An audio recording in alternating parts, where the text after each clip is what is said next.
नमस्कार, मैं प्रांशी राठौर और आप देख रहे हैं next 9 news. Bharatiya Janata party और कांग्रेस के बीच लगातार भिड़ंत देखने को मिल रही है, जहां एक तरफ राष्ट्रपति चुनाव खत्म हो चुके हैं, देश की 15वीं राष्ट्रपति बन चुकी हैं Draupadi Murmu.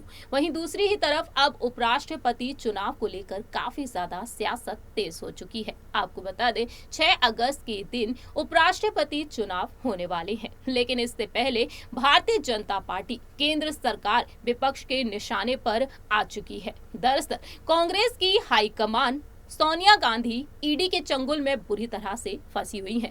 National Herald case के चलते पूरा गांधी परिवार इस वक्त तमाम दिक्कतों का सामना कर रहा है। ईडी लगातार उन्हें पूछताछ के लिए अपने दफ्तर बुला रही है और इसी बीच देखा जाए तो तमाम राज भी खुल रहे हैं। लेकिन इस मामले के बीच केंद्रीय मंत्री महिला एवं बाल विकास मंत्री स्मृति ईरानी की मुश्किलें कम होने का नाम नहीं ले रही है। जैसा कि आप जानते हैं कि कांग्रेस के प्रवक्ता पवन खेड़ा और महासचिव जयराम रमेश ने उनकी बेटी जॉयश ईरानी पर गंभीर आरोप लगाया कि गोवा में वह एक रेस्टोरेंट एवं बार चलाती हैं, लेकिन अवैध लाइसेंस के दम पर, एक ऐसी व्यक्ति के नाम पर जो अब इस दुनिया में नहीं है। हालांकि स्मृति ईरानी ने अपनी बात को रखा और बाद में उन्होंने लीगल एक्शन लिया। दिल्ली हाईकोर्ट तक ये मामला पहुंच गया और दिल्ली हाईकोर्ट ने अब उन्हें राहत दे दी है कि ऐसा कोई भी रेस्टोरेंट एवं बार वह नहीं चलाती हैं और ना ही कभी उन्होंने ना ही उनकी बेटी जॉयश ने कभी भी लाइसेंस के लिए आवेदन दिया है।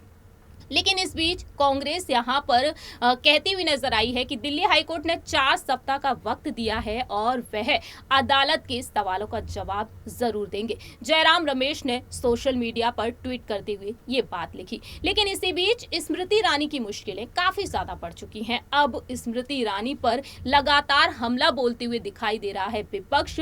जिस तरीके से मानसून सत्र के दौरान संसद भवन में देखने को मिला कि कांग्रेस के नेता अधीर रंजन चौधरी ने जब शोभनीय टिप्पणी की राष्ट्रपति पर और ऐसे में स्मृति ईरानी भड़कती हुई दिखाई दी। लेकिन अब यहां पर जो इंतजार किया जा रहा है कि अधीर रंजन चौधरी ने कहा है कि उन्होंने भी राष्ट्रपति का अनादर किया, तो ऐसे में उन्हें भी बिना शर्त के माफी मांग लेनी चाहिए। आपको बता दें कि अब यहां पर एक महिला नेत्री मैदान में उतर आई हैं और स्मृति ईरानी को यहां पर ललकारती हुई देखी गई है। आखिरकार कौन है, आपको बताएंगे इस रिपोर्ट के जरिए। दरअसल आपको बता दें कि राजद की एमएलसी मुन्नी रजक ने बीजेपी की नेत्री और केंद्रीय मंत्री स्मृति ईरानी को ललकारा है। उनका कहना है कि उन्हें आवास नहीं मिल रहा है और इस पर भी ध्यान दे, सिर्फ उंगली दिखा दिखा कर वह बोलती रहती हैं। उनका कहना है कि लालू प्रसाद यादव ने मुझे सड़क से उठाकर उच्च सदन विधान परिषद में भेजने का काम किया, बीजेपी के लोग आवास तक नहीं दे रहे हैं। अपने एक इंटरव्यू में उन्होंने अपनी बात रखी, अपनी भड़ास निकालती हुई कहा है कि 22 जुलाई को ही आर ब्लॉक के पास 42 नंबर एमएलसी आवास अलॉट किया गया है, लेकिन इसमें पहले से जेडीयू के पूर्व सीपी सिन्हा रहे हैं। मुझे आवास अलॉट होने के बावजूद खाली नहीं कर रहे हैं, हत्याए हुए हैं और कह रहे हैं कि अभी वह 1 साल और रहेंगे। ऐसे में देखा जाए तो उन्होंने कहा है कि महंगाई से आम लोगों का बुरा हाल है। नरेंद्र मोदी लालू प्रसाद के पीछे लगे हुए हैं, कभी राबड़ी आवास में रेड मरवाते हैं या फिर कभी कार्यकर्ता के आवास पर रेड मरवाते हैं। ऐसे में जब 12 रुपए करुआ तेल इंदिरा गांधी की सरकार में रहा, तब बीजेपी वाले नारे लगाते थे कि 12 रुपए में तेल, देखो रे इंदिरा गांधी का खेल। इस तरीके से उन्होंने नाराजगी को जाहिर किया। लेकिन दूसरी ही तरफ उन्होंने यहाँ पर अपनी बात रखी, आरोप लगाया कि मैंने विधान परिषद के सभापति से 4 से 6 महीने का समय मांगा, लेकिन अभी सावन भादों का समय चल रहा है, मेरे बेटे की तबीयत ठीक नहीं है और सहानुभूति पूर्वक विचार करते हुए अभी इसी आवास में नहीं रहने दिया जाए।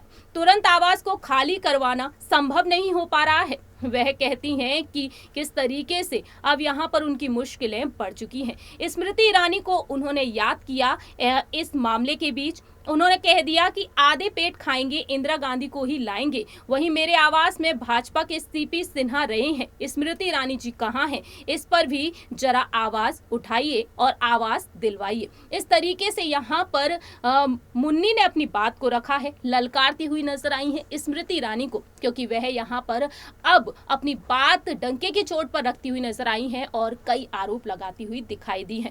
बीते समय में जो सरकार रही, उन सरकार को याद करते हुए, कांग्रेस की सरकार रही, बीजेपी की सरकार रही, उन दिनों को याद करते हुए उन्होंने आज की सरकार को लेकर अपनी नाराजगी को जाहिर किया है। देखना होगा कि आखिरकार स्मृति ईरानी क्या वाकई में अब उनकी परेशानियों को समझेंगे। इस रिपोर्ट में इतना ही। बाकी की तमाम अपडेट्स के लिए देखते रहिए नेक्स्ट 9 न्यूज।